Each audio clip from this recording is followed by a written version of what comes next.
exemplo, no meu caso, que eu era muito racional, quando eu era jovem, eu achava a maior vantagem do mundo eu ser uma pessoa racional.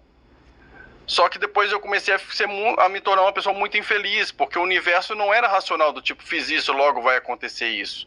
E as coisas aconteciam resultados inesperados, e eu tinha a sensação de que por mais que eu achasse que tivesse lógica na vida, a vida me trazia coisas que quebravam a lógica. E foi o que me obrigou a trabalhar muito o sentir, a buscar escutar a intuição, a buscar me desenvolver nas faculdades extrasensoriais, para pegar outros meios de eu perceber o mundo que não fossem pela análise lógica e racional. Então, assim, para todo mundo que vê uma característica sua, mas que percebe que essa característica, né, ela te traz também tristezas ou vazios, ou te traz incômodos, você pode desenvolver o que equilibra isso. E nesse caso, no meu caso, bateu muito do meu ascendente, eu sou aquariano, que é extremamente racional, com o meu ascendente que é de peixes, que já é emoção pura. Aquário no Enneagrama é o 4 e o peixes é 9. Então tem alguns links interessantes também, né? Olha só. Por mais que o 4 seja um tipo emocional, quando a gente olha aqui para a mandala, né? Aí tá espelhando aqui. Tem um que vai ser mais físico, um mais emocional e um mais intelectual, né? E no caso aqui o 2 ele é mais físico. O 3 ele é puramente emoção e o 4, ele, por mais que ele seja emocional, ele vai ser dos 3 o intelectual dos 3, né? Entendi. Então Aquário tem esse lance da racionalidade, da intelectualidade, então faz muito sentido aí esses links. Olha só. Então, o que me balanceou, o que tornou a minha vida mais leve foi equilibrar. Então, se a pessoa ela já é puro sentimento, sensação, intuição, aí já é outro caminho, ela vai se balancear no racional, né? Então, não é todo mundo vai ter o mesmo caminho para o equilíbrio. Todo mundo para se desenvolver tem que seguir esse caminho, não. Cada um tem que procurar o seu equilíbrio. Perfeito.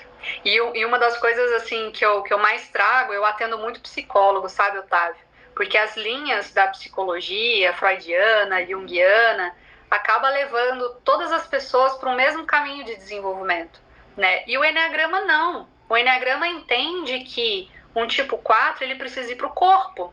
Ele não precisa ficar mais no emocional, ele não precisa mais chorar suas mágoas, ficar ali falando sobre suas questões emocionais, ele precisa ir para o corpo, ele precisa ir para ação. O tipo 5, ele não precisa de mais conhecimento, ele não precisa fazer mais pós-graduações, ele precisa acessar o corpo também. Ele precisa pôr em prática aquilo que ele sabe, né? Já um tipo 8, que é um tipo físico, ele precisa ir para o coração. Então, se você é psicólogo e está atendendo um tipo 8, precisa trabalhar a abertura do coração, voltar a sentir mais as próprias emoções, né? Então, uma das coisas que eu acho assim, fantásticos no Enneagrama, e agora eu estou falando diretamente para quem trabalha com pessoas, às vezes é terapeuta, às vezes é alguém que comunica o conhecimento como você, né? É muito importante compreender que existem 9 modelos psicológicos, 9 filtros, 9 formas de olhar para o mundo, e desses 9 tem mais subdivisão, viu, gente? Você tem os 27 subtipos também, né? Porque dentro de cada tipo existe uma divisão de 3 subtipos. Então, não sei se você leu isso no livro, Otávio, o tipo 5... ele pode ser ou o 5 subtipo autopreservação, que são os instintos, né? O 5 social ou o 5 sexual. Dentro dessas 3 divisões que estão aqui, o tipo 5, existem 3 diferenciações, que o mesmo tipo 5 ele pode ser diferente. Então, quando a gente estuda os subtipos, a gente vai afunilando e vai se autoconhecendo ainda mais profundamente, né? Então, o Enneagrama ele é complexo, mas ele é muito assertivo, gente. Ele traz, assim, respostas. Eu, quando li sobre o meu tipo de personalidade, no livro, eu falei, cara, como que alguém fala de coisas que eu nunca falei pra ninguém? Pensamentos, sentimentos, formas de olhar para o mundo, tá ali escrito no livro. E aí eu fui entender que aquilo era um modelo psicológico, aquilo ali não era quem eu era de verdade. E eu estava predisposta a pensar, sentir e agir de acordo com aquele modelo psicológico. E aí, quando a gente entende isso, a gente começa a compreender que a gente não é tão livre assim. Que a gente está muito preso a olhar para a vida de uma única forma. E aí vem todos os processos de expansão de consciência, né, Otávio? Exatamente. Eu considero que a gente vem com duas personalidades ou dois programas que rodam. Um é o da sua personalidade, que está ligado com o seu ego e traz os problemas aí juntos, os desafios. E ele é muito incompleto e cheio de vazios. E o outro, que eu considero que é o verdadeiro, é a sua conexão com a voz do seu coração, com o seu eu superior, com o todo. Só que o ele sempre está tentando te impedir de acessar o 2. Porque ele vai te colocar medo de acessar o 2, porque o 2 é uma coisa que não tem muita lógica. Então ele vai dizer, não acessa aí não, porque isso não tem controle, sentido. Né? Você vai ficar sem controle, você vai perder o controle. Né? Então, assim, vem esses dois programas, todo mundo chega com eles. Né? E a questão é se balancear e conseguir acessar o segundo programa. Né? E aí você consegue, quando você acessa o segundo programa, você consegue transcender as limitações que tinha no primeiro, da sua personalidade. E aí eu acho que a gente se balanceia.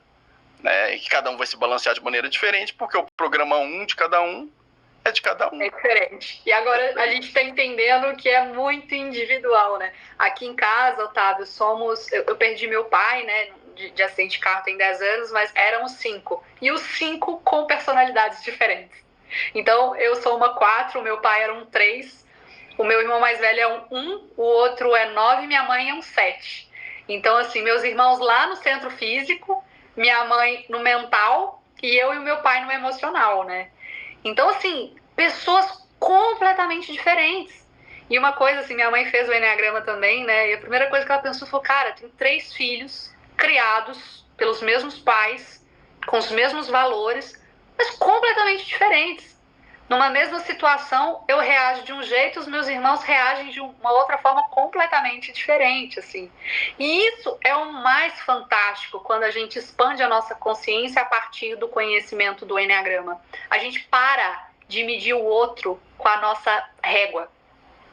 Então, eu entendendo, principalmente trabalhando, né, sendo professora de Enneagrama, quando eu vou me relacionar com alguém, cara, é muito difícil eu querer hoje que a outra pessoa pense como eu penso.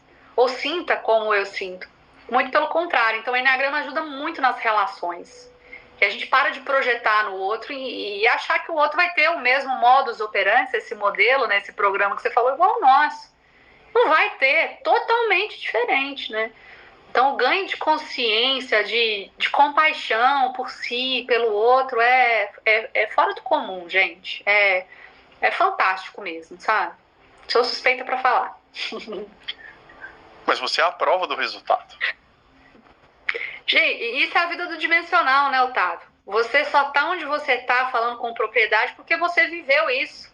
Como um bom tipo 5, viveu esses conhecimentos, aplicou na sua vida e hoje está levando isso para as pessoas, né?